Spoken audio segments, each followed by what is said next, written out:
নমস্কার, আমার চ্যানেল নিয়ে আমি আবার চলে এসেছি। দেখুন, আজকে একটা ব্লগ চ্যানেল নিয়ে এসেছি। আপনারা সবটাই বুঝতে পারছেন কিসের ভিডিও। তো আমরা বাড়ি থেকে বেরিয়েছি, তখন বাজে 6টা, ভোর 6টা। গাড়ির তেল নেওয়ার জন্য পাম্পে ঢুকেছি আমরা। গাড়িতে তেল নিয়ে তারপর গেলাম। যাওয়ার পথে একটু চা খেয়েছিলাম। দীপুদাই বললেন যে একটু চা খাওয়া হোক, কারণ বাড়ি থেকে তো কিছুই খেয়ে বেরোনো হয়নি। তো ঘুম থেকে উঠেই জল খেয়ে চলে এসেছিলাম, আর চা খেয়ে আমরা এবার বাড়ির দিকে রওনা দিলাম। তো চলুন গোটা ভিডিওটা দেখতে থাকুন। দেখুন, এখানে আমার হয়ে গেছে 3টে ভাজা করছি। একটা হচ্ছে আলু ভাজা, বেগুন ভাজা, আর এখানে পটল ভাজা বসিয়েছি, পটল ভাজা হচ্ছে।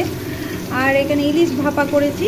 ইলিশটা ভাপা হয়ে গেছে, একটু ঠান্ডা করতে দিয়েছি, ঠান্ডা হওয়ার পর ওটা খুলবো। আর এখানে আমি করেছি পায়েস, বাপির জন্য পায়েস করেছি। পায়েসটা একটু টাইট হয়েছে, ওটা আরেকবার বসাবো একটু দুধ দিয়ে। দুধটা একটু কম হয়ে গেছিলো, তো দুধটা দিয়ে আরেকবার বসাবো। আর আছে এখানে ইলিশ মাছ। দেখুন মাছের পিসগুলো কত বড় বড়, মানে বড় ইলিশ এটা। তো এই মাছটা ভাজবো, আগে এগুলো করে নিই, তারপরে মাছটা ভাজবো। আর আজকে তো আমি কিসের জন্য ভিডিওটা করছি সেটা তো আপনারা থাম্বনেল এবং আমার টাইটেল দেখেই বুঝতে পেরে গেছেন। তো চলুন আমার ভিডিওটা আজকে দেখতে থাকুন। আমরা কি করি, আজকে জন্মদিনের উৎসবটা কিভাবে পালন করি সেটা আপনাদেরকে দেখাবো পুরোটা। দেখুন, বেগুন ভাজা, পটল ভাজা, আলু ভাজা আমার কমপ্লিট। আর পটল ভাজার পর দেখুন তেলটা কীরকম কালো হয়ে গেছে। তো বাপি উচ্ছে খেতে ভালোবাসে, উচ্ছেও ভাবছি ভাজবো। তো এই কালো তেলটাতেই ভেজে নেব উচ্ছেটা। আর এখানে কড়া বসিয়ে দিয়েছি, এটাতে যেটা ভাপা করলাম ইলিশ মাছটা, সেই কড়াটায় এটাতে ভাবছি আর যে ইলিশটা আছে, বাকি ইলিশটা ওটা এটাতে ভেজে নেব। তো আপনারা আমার সঙ্গে থাকুন, দেখতে থাকুন আমার এই ব্লগটা। আর এই জন্মদিনের ব্লগ আপনাদের কীরকম লাগে অবশ্যই অবশ্যই কমেন্ট করে জানাবেন।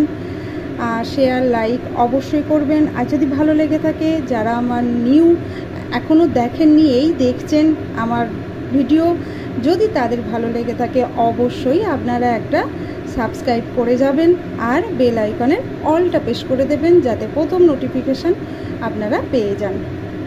তো চলুন আজকের ভিডিওটা আমি এখান থেকে এবার নিয়ে যাই আস্তে আস্তে, আপনারাও দেখতে থাকুন। বাপির নামে একটু ঠাকুরের কাছে পুজো দিলাম। এই যে বাতি আর ধূপ একটু জ্বাললাম, জেলে ঠাকুরকে একটু পুজো দিলাম, দিয়ে তারপর বাপিকে খেতে দিলাম। বাপিকে খেতেও দিয়ে দিয়েছি, বাপি বসে পড়েছে।